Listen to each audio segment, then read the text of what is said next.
E aí pessoal, voltamos para mais uma aula, vamos embora?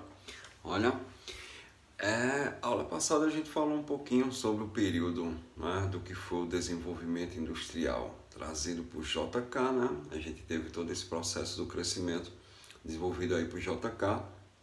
Falei algumas características importantes, como por exemplo, né, o que a gente chama do desenvolvimentismo, né, que foi trazido por JK de um jeito mais voltado para o capital estrangeiro e privado, né? A gente tem esse caráter, né? Ele vai trazer também um processo específico, né, de interiorização brasileira, o que a gente chama também de processo de regionalização, né? O início de regionalização brasileira, né? Esse processo de separar o Brasil e ter uma capital no centro, né? Exatamente a construção de Brasília. São alguns aspectos, né, que foram trabalhados na aula passada, quando a gente falou especificamente sobre JK, né? A gente teve esse caráter muito voltado aí especificamente para essas ideias de JK. Como eu falei para vocês, com essa entrada desse capital estrangeiro, né, a gente vai ter exatamente, né, um processo aí específico que vai se efetuando e tal, vai ter um crescimento do Brasil interessante, chegando ali o patamar de quase 10% do seu PIB. Então, como eu falei para vocês, isso vem refletido também com a parte boa, né, do desenvolvimento econômico, mas automaticamente tem a parte ruim, que é a desigualdade social, que vai começar a cada vez mais aparecer de forma efetiva no Brasil, certo? E quando a gente tem o fim do governo de JK, a gente tem exatamente, né, os governos clássicos, né, com Jânio Quadros e João Goulart, né? E exatamente o que é que acontece nesse entremeio entre JK e até a chegada da ditadura militar, que é isso hoje que a gente vai trabalhar especificamente, né? Falar sobre o desenvolvimento no período, né, no desenvolvimento industrial, no período do regime militar. Então, algumas características importantes vão acontecer, pessoal, para a gente pensar sobre isso. Olha, uma das primeiras características que vai acontecer é que com a chegada de Jânio Quadros, que passou um pouco período, né, e depois a gente teve o período de João Goulart, né? Nesse período aí dessa formação de João Goulart vai ter uma caracterização importante, né? A gente vai ter o contexto específico aqui, ó, da Guerra Fria vai ser bem mais efetiva, porque o governo de João Goulart tem caráteres, né, tem características socialistas, né? Isso aqui é importante para vocês perceberem, né? Quando a gente tem aqui a transição entre JK e o regime militar,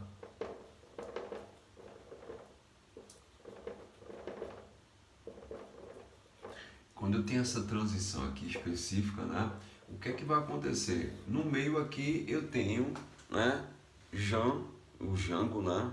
A gente tem aqui a forma, eu tenho aqui, ó, no meio dessa história eu tive Jango, né? Jango, que é um Goulart, que vai trazer exatamente a ideia de que ele vai ter uma perspectiva, né, pessoal, mais socialista. Aqui, ó. E por que eu sei que ele tinha uma perspectiva mais socialista? Porque exatamente, né, pessoal, ele vai trazer algumas ideias voltadas, né, mais para o desenvolvimento social, né? Aí a galera vai dizer, oxe, então quer dizer que, né, o capitalismo não tem essa característica? Tem, mas de uma forma diferenciada, uma forma mais de representar esse processo mais de separação mesmo, né, social, segregação social, né, onde a gente tem exatamente, né, dentro do capitalismo, eu tenho essa alimentação dessa disputa entre o pobre e o rico e tal, essa caracterização. Já as características mais socialistas é quando a gente tem um investimento de infraestruturas sociais, né, de políticas públicas que são voltadas, né, sem distinção para quem é pobre ou para quem é rico, né? E Jango vai trazer uma ideia socialista, né, interessante, como por exemplo investimento em educação, investimento, né, de você ter a melhoria na saúde e tal. Ele vai dar uma base também, né, específica aqui para esse processo. Isso aqui é interessante. E por essa caracterização, né, mais socialista, eu vou colocar aqui até entre aspas, né, um quer dizer que ele foi socialista, né? Porque a gente pensa que Jango implementou o regime socialista no Brasil. Primeiramente, nunca teve um regime socialista aqui no Brasil, né? Sabem disso, né, pessoal? Mas por essa característica, né, que a gente tinha mais socialista, né? Inclusive Jango foi lá visitar, né? Por exemplo, ele foi visitar o presidente da China, né? Tem umas fotos clássicas, né? Ele pegando também na mão de Fidel Castro, né? Então são algumas coisas que fez com que todo mundo ficasse assim, ó, será que agora o Brasil vai se tornar socialista? E daí começa a ter o medo das empresas, como eu falei para vocês na aula anterior, no período de JK aqui eu tive bastante empresas multinacionais e o pessoal começou a se preocupar com esse processo. E daí nessa preocupação a galera vai fazer o quê? Vamos tirar Jango da história, né, pessoal? A gente vai acabar com essa história de Jango aí, fazendo o quê? Fazendo a implementação do golpe, né? O golpe militar que acontece aqui em 1964, né? A gente tem essa caracterização aqui da entrada do regime militar a partir de 1964, o golpe militar de 64, certo? Mas o objetivo da aula não é só a gente trabalhar essas ideias, né, mais sociológicas, digamos assim, históricas, sociológicas, né? A gente vai trabalhar também sobre o processo, o que aconteceu sobre a questão da industrialização. Lembre-se que a gente está estudando sobre a formação, né, da industrialização brasileira, certo? E o que é que vai acontecer aqui nesse processo?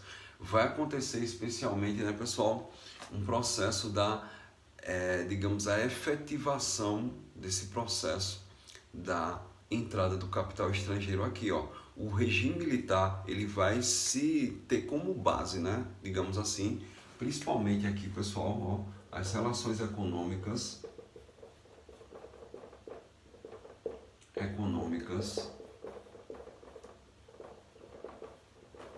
de base vai ser exatamente, vai continuar, né, com a história do capital estrangeiro.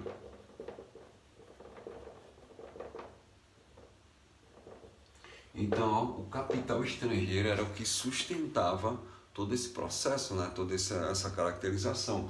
Tanto que vocês devem analisar, né, que o PIB vai, ó, lá para cima, né, ele vai crescer bastante. Como eu falei para vocês, o PIB já cresce um pouco no período de JK e no período do regime militar, ó, vai passar aí, vai chegar aos 10%. Como eu falei para vocês também lá no período de JK, ele chegou quase lá nos 10, né? E aqui a gente chega nos 10 efetivamente, né? Tem essa caracterização, é um crescimento aí, como eu já falei anteriormente, praticamente, né, igual ao da China, né? Isso tudo aconteceu, esse PIB cresceu tanto, porque teve um plano, né? Um plano econômico governamental, né, que estava exatamente voltado para um incentivo, né, dessas questões da entrada do capital estrangeiro, mas também teve um incentivo à produção nacional, né? Coisa interessante aqui, eu tive incentivo à produção também, ó, à produção nacional.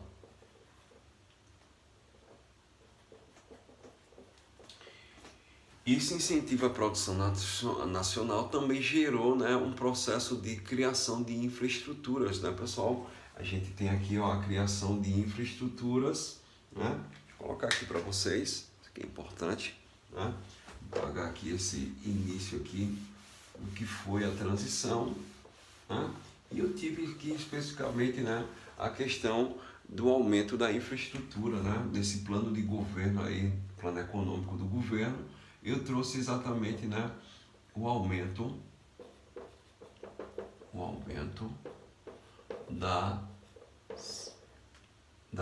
no caso da infraestrutura, né?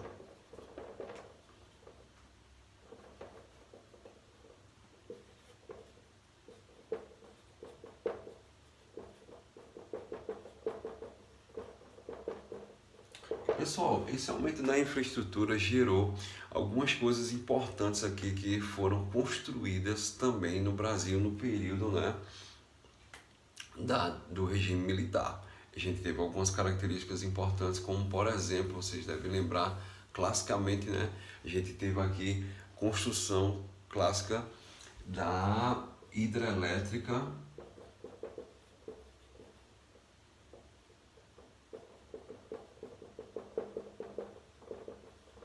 de Tucuruí, que fica lá na região, né, da divisão ali da bacia de Tocantins-Araguaia.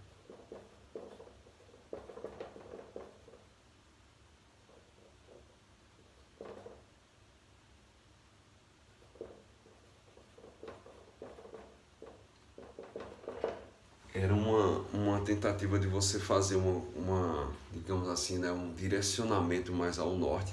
Tanto que esse processo aqui de incentivo dessa construção aqui, né, dessa usina de Tucuruí, junto com a famosa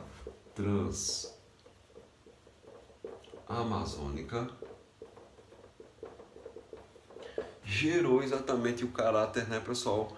Gerou exatamente o caráter de você buscar mais esse norte do Brasil. Observe que na aula anterior eu já falei para vocês que JK ele trouxe muito a ideia de interiorização, né? Esse processo lá com a construção de Brasília, redescobrimento do Centro-Oeste. E já no regime militar, as pessoas vão ter esse caráter mais voltado, né, pessoal, para a construção do norte. É tanto que aqui nesse processo, com essa construção de Tucuruí, com essa questão da Transamazônica, né, da rodovia Transamazônica, isso aqui gerou, né, por exemplo, a questão da construção do polo industrial, por exemplo, de Manaus, que é bem famoso, né, pessoal? Porque exatamente a gente teve esse caráter de levar as indústrias também para lá. Então o crescimento foi, né, direcionado a esse papel, o crescimento foi se desenvolvendo com essas ideias. Aqui são construções interessantes para vocês pensarem e refletirem, né, sobre essas questões. Então, ó, tudo isso aqui vai se desenvolvendo, tudo isso aqui vai, né, alargando aí nesse processo de industrialização brasileira com esse regime militar, né, pessoal? Então, essa infraestrutura que foi crescendo aqui no Brasil vai gerar melhorias, lógico. Olha, aqui a gente tem um aumento, por exemplo, do PIB, que eu já falei para vocês. Tem aumento também específico, né, dos empregos e tal, né? As pessoas vão ter esse caráter, né, de perceber que economicamente o Brasil estava mudando, né, pessoal? Olha, economicamente o Brasil estava mudando. E por isso que a gente chama esse período, ó, eu vou dar um período específico aqui, ó, entre 1968 até 1973, certo? A gente tem o famoso milagre econômico, né, pessoal? Isso aqui, ó, esse período foi o período do milagre econômico. Milagre econômico, né, entre aspas, né, pessoal? Mas é um crescimento efetivo, é uma representação do Brasil no período do regime militar que tem esse caráter, né, de crescimento. Por isso que muitos governos e pessoas também, né, que foram nesse período falaram que exatamente, ó, o Brasil foi uma das melhores, né, digamos assim, um dos melhores processos de desenvolvimento, né, do Brasil. Aqui foi na questão do regime militar, por conta dessa história desse milagre econômico, né, que tem caracterizações bem interessantes, né, pessoal? O milagre econômico tem esse aumento da infraestrutura, tem aumento do emprego, né? Tem digamos assim, um processo, mas as pessoas esqueciam, né, que esse processo da industrialização brasileira, né, e desse crescimento, desse milagre econômico, vinha às custas que eu já falei aqui para vocês do capital estrangeiro, né? Então a dívida externa, olha, aqui a dívida externa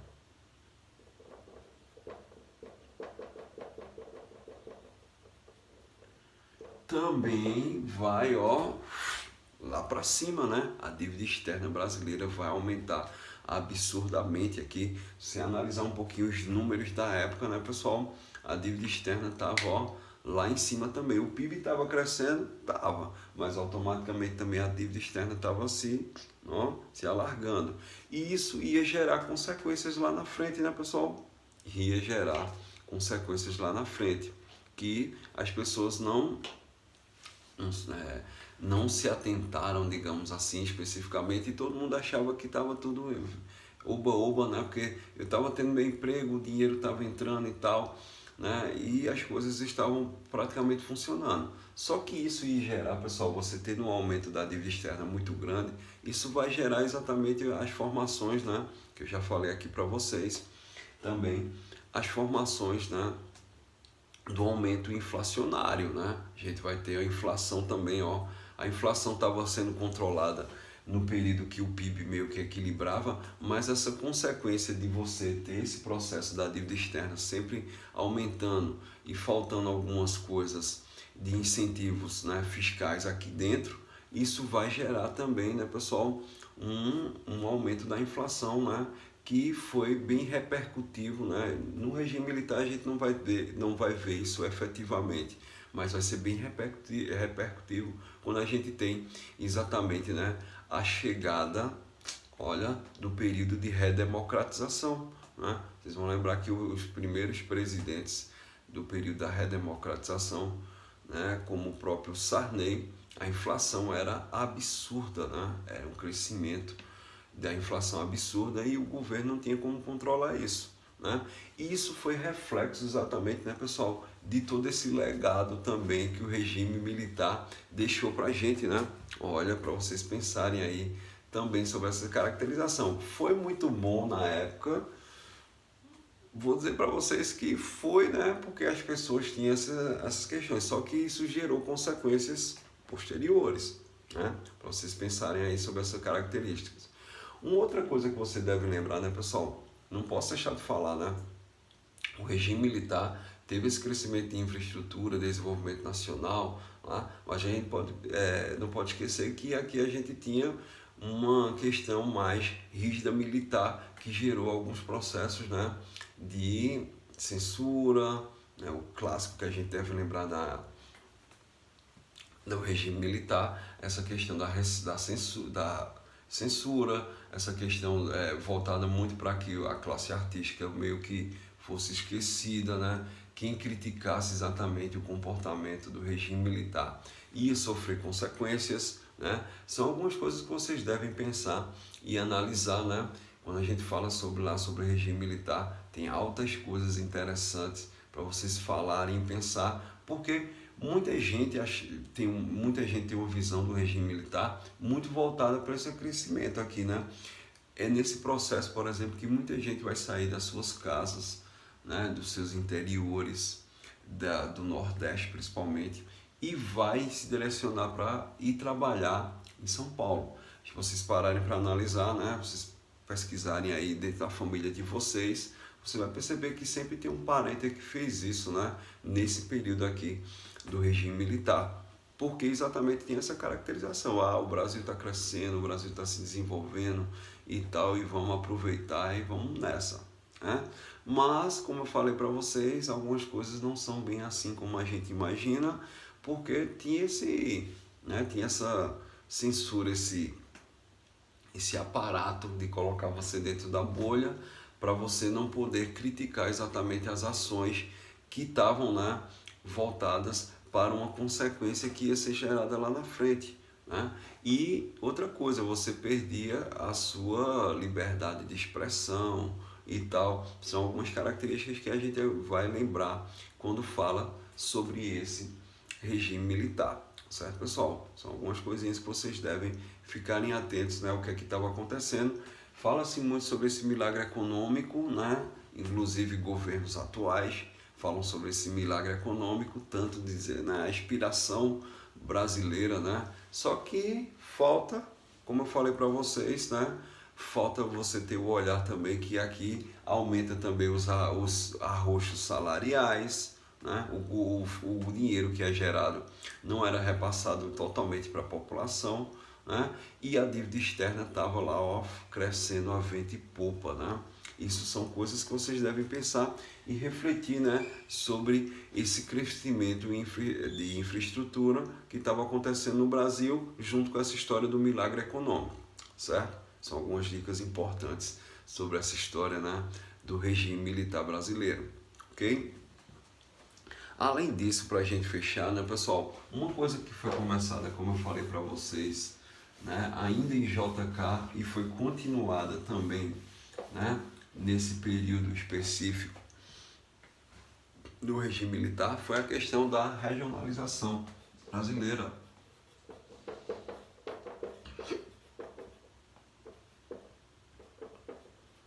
A regionalização econômica e política.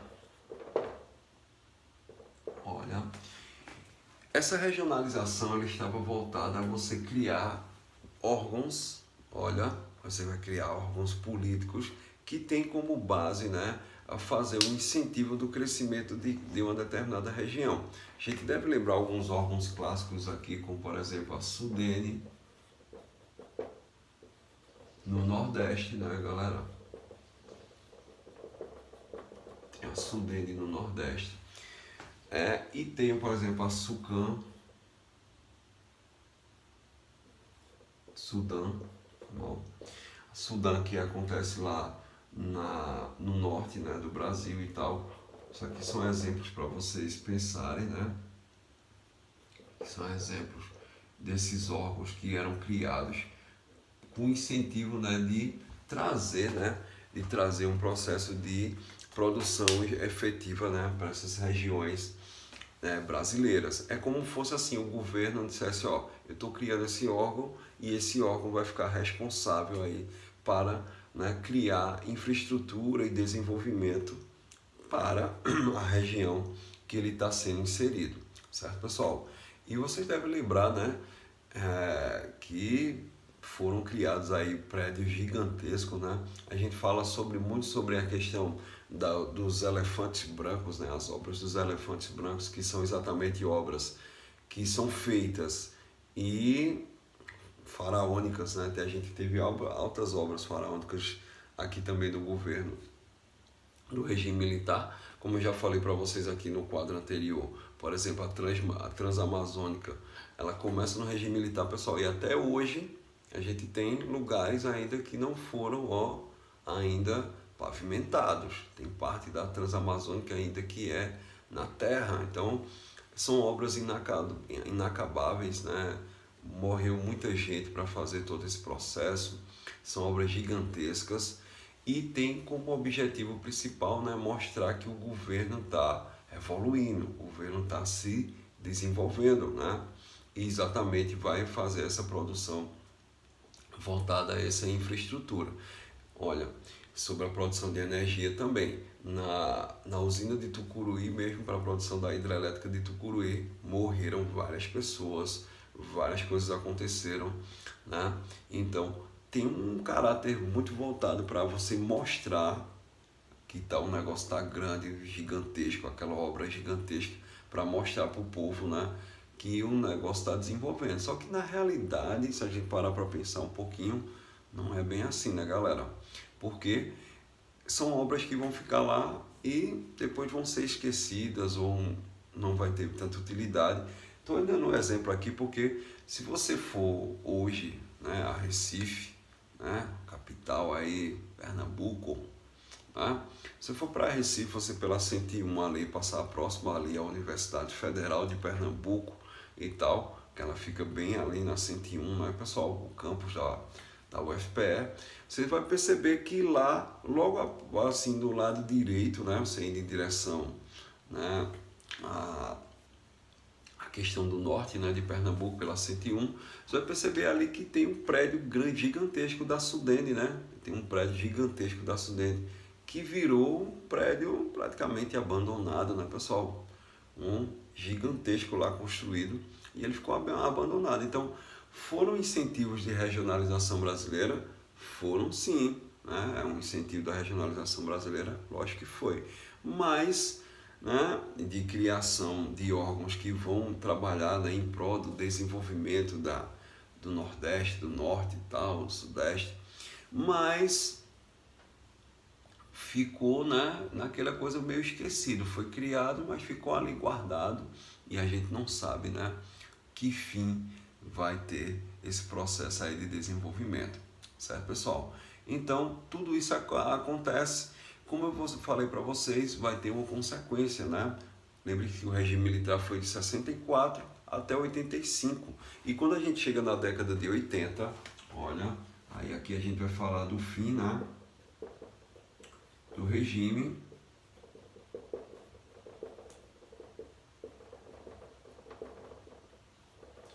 Eu tenho no fim do regime militar, né, que foi 1985, né? Eu tenho, né, esse processo aqui. Eu vou falar um pouquinho sobre a década de 80, que a década de 80 vai ser considerada a década perdida, né, pessoal? E por que essa década perdida na década de 80, né? Ainda no período do regime militar e pós-regime militar, né? O que acontece nessa redemocratização?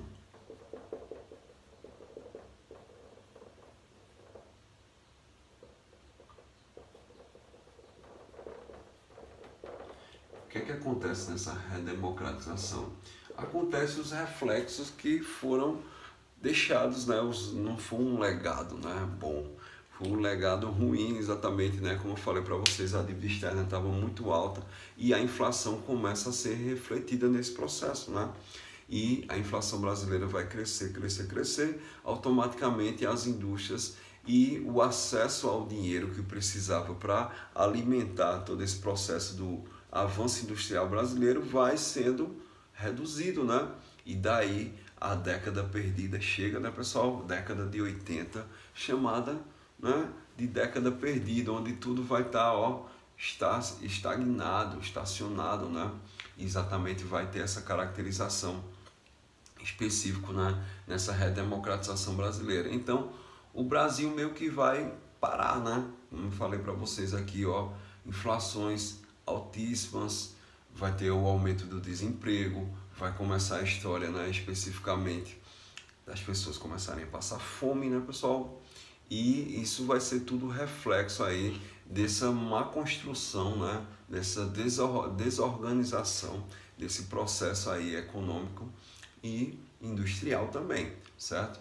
Algumas fábricas vão reduzir a sua produção e tal, e assim automaticamente vai acontecendo, né, esse processo da redemocratização brasileira. Então, vai ter esses aparatos aí que vão gerar exatamente esse processo, né, triste do Brasil. Que pena, né, pessoal? Porque a década de 80, se você falar artisticamente, né, é uma década, pelo contrário, é uma década de grandes construções, né? A época do rock nacional e tal, a gente tem grandes, né, construções que exatamente criticaram, né, esse processo do regime militar, criticavam o período atual que nós estávamos vivendo na década de 80. Tudo isso, né, é reflexo desse processo, né? Então a gente percebe que, né, o Brasil vai caminhando aí de uma forma, né, difícil dessas ideias. Automaticamente o Brasil vai sendo construído, mas tá nesse meio termo aí, né? Nem cresce, nem sobe, né? E tal. Mas simplesmente, né, pessoal, por uma política mal empregada nesses períodos específicos aí, né, do regime militar, que depois ficou descontrolado, né? Essa política, né, econômica governamental, ela vai ficar descontrolada aí com o passar do tempo, certo, pessoal? Esse milagre econômico não foi bem milagre assim, certo? Então são coisas que vocês devem pensar, refletir e analisar sobre esses dois períodos específicos. Então aqui a gente fecha mais ou menos, né, o que foi o processo, né, da construção da industrialização brasileira nesse contexto histórico, né, o que foi cada um dos períodos específicos, né? Falei de Vargas, falei de JK, falei um pouquinho sobre o regime militar e fechei também com essa década perdida dos anos 80, que a gente tem uma queda nesse processo de produção, índices inflacionários maiores, e fica caracterizado como um período, né, que a gente precisa rever muita coisa, né, nesse processo. Outras aulas a gente vai falar um pouquinho o que foi que acontecendo, né, com o passar da década de 90 e o que foi o passar dos anos 2000, o que foi acontecendo para a industrialização, né, se reerguer, a indústria do Brasil se reaparecer aí. Mas isso aí são temas para a gente trabalhar em outras aulas, beleza, pessoal? Aí a gente vai trabalhar um pouquinho essas ideias. Por mais, ficamos aqui, até a próxima. Namastê, né? Fiquem com Deus, beleza, galera? Fui!